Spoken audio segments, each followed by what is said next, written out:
Good morning mga kabarangay. Itong area ito sa Deca Homes ang pinagmumulan ng dengue. So minabuti ng ating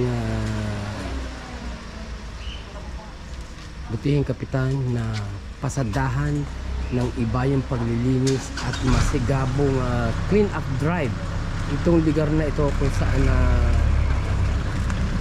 sobrang naiistakan.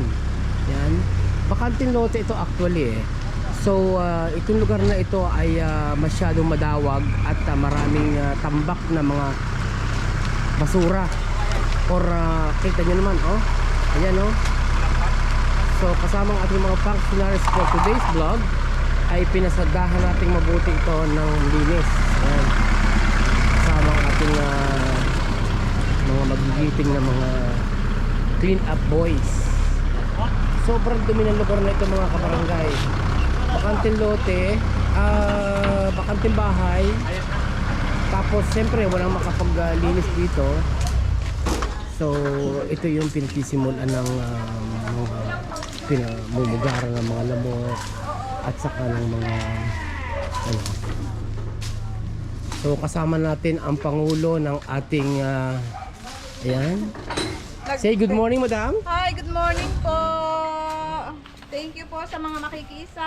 Madam, ano pong ano natin dito? Ano pong Block ating... 20. Ito po kasi yung dengue area. Almost lahat dito ng tawag dito. Lahat ng mga residente dito ay na dengue. Almost. Almost. Oh, almost dito. Ito yung pinakamarami. So, yung clean up drive sa palagay nyo ang magiging...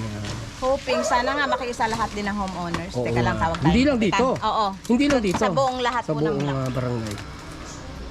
So, ito, kita nyo naman ang mga nagsangat na mga damo na ito, So, kailangan mapasadahan ito at malinis ng maayos. Grabe ang lugar na ito. Super dumi mga kabarangay.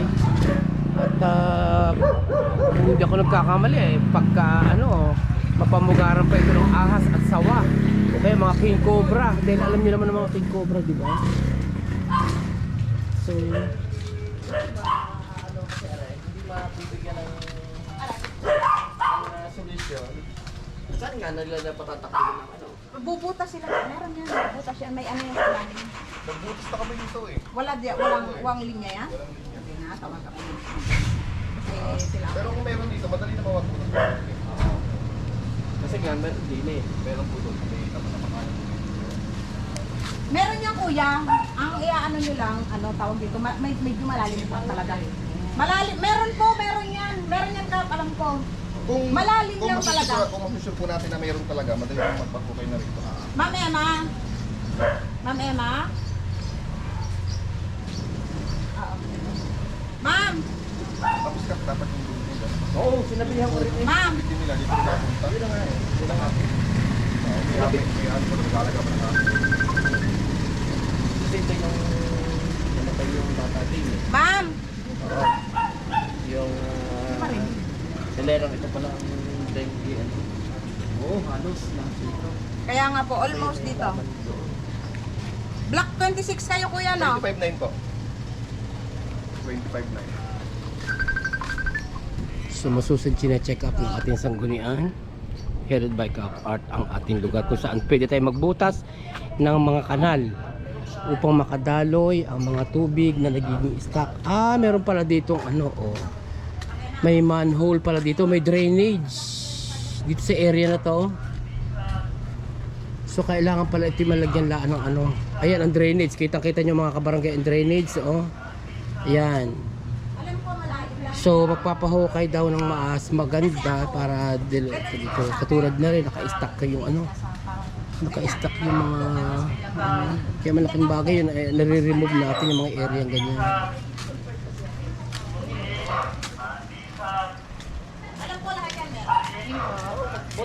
Oo, meron yan. Hindi yan po pwedeng wala. Medyo lang po, malalim talaga. Kasi yung sa akin, nagpagawa ko, kita mo, meron ako parang manhole. Kaya ma'am, Sorry po. kung saan lang dito para yung pagbukas. Tatamaan agad. Ito yan. Diyan sa yung, dito ako naglagay. Dito ako, Makikita kasi yan doon sa butas na. dito ako paglabas ko ng Culvert na malalaki yan. May manhole ako kasi na maliit. Parang may manhole akong maliit na ganyan sa loob ng aking ng bakuran ko. Kasi in case lahat ng sa lababo ko doon pumapasok. Dapat doon talaga. Para hindi, yung ang halimbawa maglalaba lang ako, yun lang ang tumatapon sa labas. Hindi, wala akong muyang, wala akong ano. Lahat nasa loob. Pag umulan, yung sprout ko dun sa kitchen, dun din sa loob, wala nila tatapon sa labas. Pero medyo lang, ano kuya, kasi malalim talaga yan. Malalim po yan. Siguro ang hinukay namin dyan, mga half. Ganito yung hinukay ng aking... Ano ga ang ano yung culvert o Oo, yung culvert. tinakloban na Culvert. Culvert po.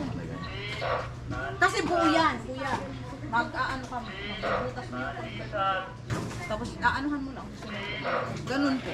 Kasi yun yung ano, yun yung tamang design talaga sana. Kasi hindi naman dapat tinayagan. Yun yung ano, yun yung sana ano. Pagtatanim ng ganito. Sa labas. Bawal din yan. Oo, dapat wala na yan. Bawal din yan. Actually talaga bawal yan. Ito na nga yung sinasabi ko, kasama na yung sakya. Kasi pag nagpunta ang sisi, So ayan, masusing pinag-aaralan mga kabarangay ng Homeowners Association lahat yan. ang problema dito sa dengue area dito sa may Ito lang po. Deca Home Subdivision. Sabi mo pumunta rito sa block. At napakalaking bagay na nalilinis talaga itong area na to kung saan talaga namumugad ang pwedeng pamugaran ng lamok at mga ahas na rin, king cobra. Alam nyo naman, marami nang nahuhuli si Prince King Cobra na mga cobra na namumugad sa mga ganyang klaseng lugar at madawag na area. So, pag ito'y nalinis, malaking bagay. Yung sidewalk lang halos. Okay. Halimbawa, Hindi yung tayo ganito makakamit. lang kuya, oh. Yung dito, yung ganito lang siya. Ito, Hindi ka na ano, linisin. isa lang yung aking... Hindi niya naman bahay. O magpapatol ka tapos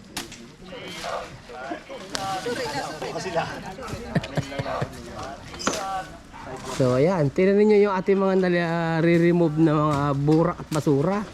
Tingnan ninyo, isang dump truck na eh. Isang truck na. O kaya malaking bagay kung ito'y mahahakot at matatapon sa tamang dahil pag natuyo, idisisilaban at pausok. Ay tingnan nyo naman ang mga bakanting bahay dito, yung mga tabi. Siyempre walang mag-aasikaso dahil walang may-ari.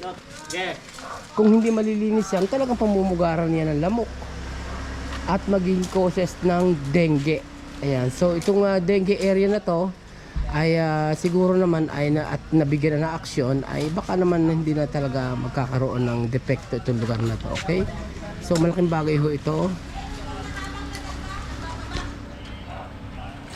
Ayan, mahahakot, talagang mahahakot yan ngayong araw na to. Yun lang ang ano, yun lang may yung pinaka-sidewalk lang ang ano. Albert ang lilinisin. Huwag nyo na yan, huwag nyo na pakalaman ng loob. Aray, kanino aray? Dito sa gumagawa. Kuya, sa inyo yan? Tapo na? Matapo? Hindi, lalagyan natin ito sa Kala ko tatapo. lagyan nyo rin sa kabila. Pinalitan ako eh. Ay, sino may gusto pa disal daw? Oh? Bunga ng pandesal. Ito na. Yan. Mamema! Walang sound. Wala kang sound. Oo. Sinabi ko nga, may hindi. Talaga lang malalim. Talagang hindi. Ay, sabi ni Kapunta ka dyan. So yun lang ang report natin this morning from the clean up drive again.